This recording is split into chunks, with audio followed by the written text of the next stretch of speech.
Hello बच्चों। चलिए प्रश्न को समझते हैं। लोहे का घनत्व जल की अपेक्षा अधिक होता है, फिर भी लोहे की पतली सुई जल पर तैर सकती है, क्यों? हमें बताना है कि लोहे का घनत्व जल से ज़्यादा होता है, फिर भी लोहे की पतली सुई जल पर तैर सकती है, क्यों? मुख्य अवधारणा हम देख सकते हैं कि द्रव का वह गुण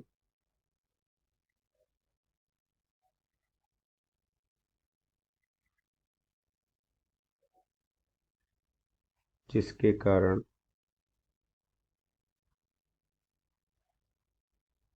द्रव की सतह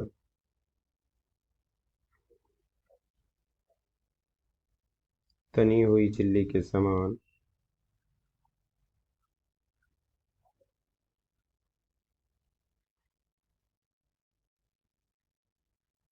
व्यवहार करती है।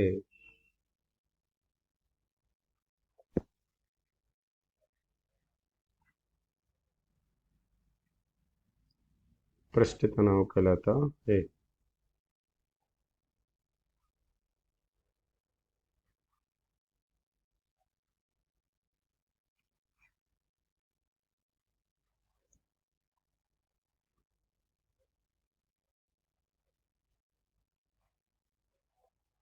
जैसे हम इस प्रकार समझ सकते हैं कि इस प्रकार से किसी पात्र में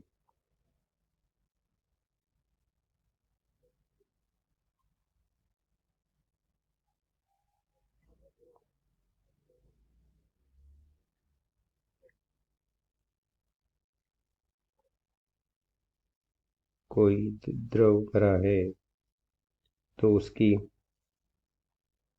सतह एक तनी हुई झिल्ली के समान व्यवहार करती है, अर्थात उस खुली सतह के सभी अणु अंदर की ओर एक आकर्षण बल का अनुभव करते हैं। जिसे हम इस प्रकार समझ सकते हैं कि जब पात्र के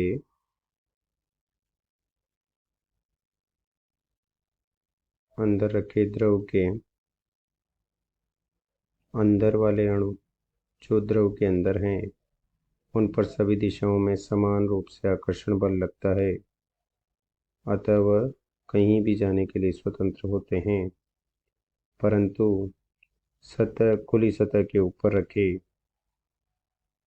वाले अणु पर परिणामी रूप से अंदर की ओर एक बल लगता है, जिसके कारण वो एक खिंची खुली सतह एक खिंची हुई तनी हुई झिल्ली के समान व्यवहार करती है।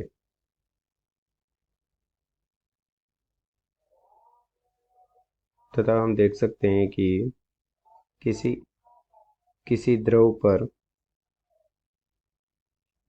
कोई वस्तु तब तैरती है जब पिंड का भार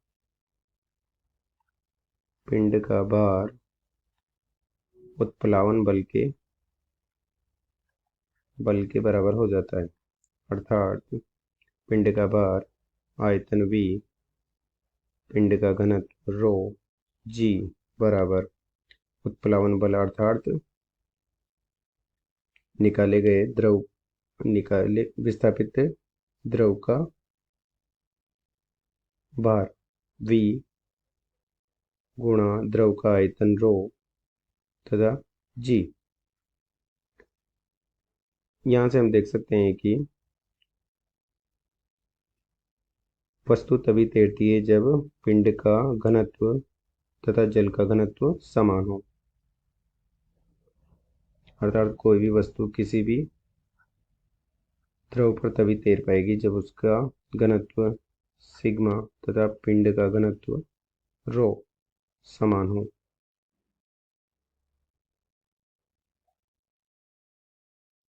अब चलिए प्रश्न को हल करते हैं। प्रश्न में दिया गया है कि लोहे का घनत्व लोहे का घनत्व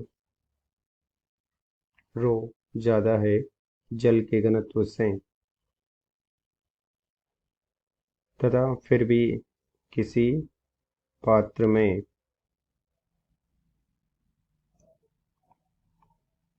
सुई रखने पर वह तैर जाती है।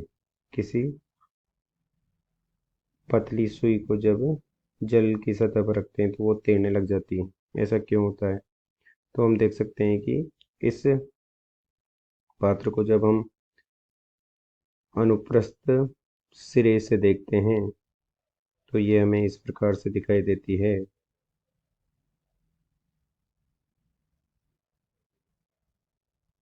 इस प्रकार से द्रव है।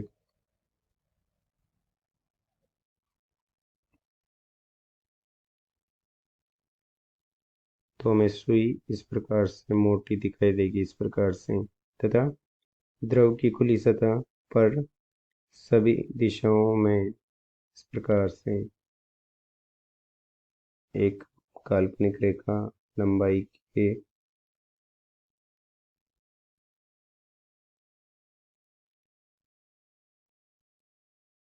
पर खुली सतह तनी हुई झिल्ली के समान व्यवहार करती है, जो कि पृष्ठ तनाव को व्यक्त करती है। तो जब इस पर एक सुई को रखते हैं जिसका अनुप्रस्थ काट का क्षेत्रफल इस प्रकार से है, हमने सुई को इस प्रकार से रखा है, तो जो जो तनाव के इस सुई पर लगने वाला तनाव इस प्रकार से हो जाता है टी, तथा दूसरा तनाव टी, जबकि प्राथमिक स्थिति में तनाव सतह पर लग रहा होता है, क्योंकि सुई के वजन के कारण इसकी सतह इस प्रकार से थोड़ी झुक जाती है, जो कि सुई के द्रव्यमान के कारण ऐसा होता है। तो तनाव के दो सदिश हमें प्राप्त हो जाएंगे, जिनके घटक हम लिख सकते हैं। माना कि यदि ये कोण थीटा है और ये भी कोण थीटा है, तो ये हो जाएगा टी कोस थीटा, और ये भी हो जाएगा टी कोस थीटा, क्योंकि एक समान लंबाई की तथा द्रव्यमान की सुई है, तथा लंबवत घटक हो जाएंगे टी साइन थीटा तथा टी साइन थीटा, और इस सुई का द्रव्यमान लग रहा होगा नीचे mg, जो कि mg संतुलित हो जाएगा 2t साइन थीटा से। इस प्रकार बिना किसी अधिक घनत्व वाली लोहे की सुई भी पानी की सतह पर जो इसका घनत्व कम है उसके भार को पृष्ठ तनाव जल के पृष्ठ तनाव के द्वारा संतुलित कर लिया गया है। चूंकि भार को तनाव के द्वारा संतुलित कर लिया गया है, तो सुई पानी पर तैर सकती है। अतः दिए गए प्रश्न को हमने स्पष्ट कर दिया है। आशा करते हैं आपको समझ में आया होगा। धन्यवाद।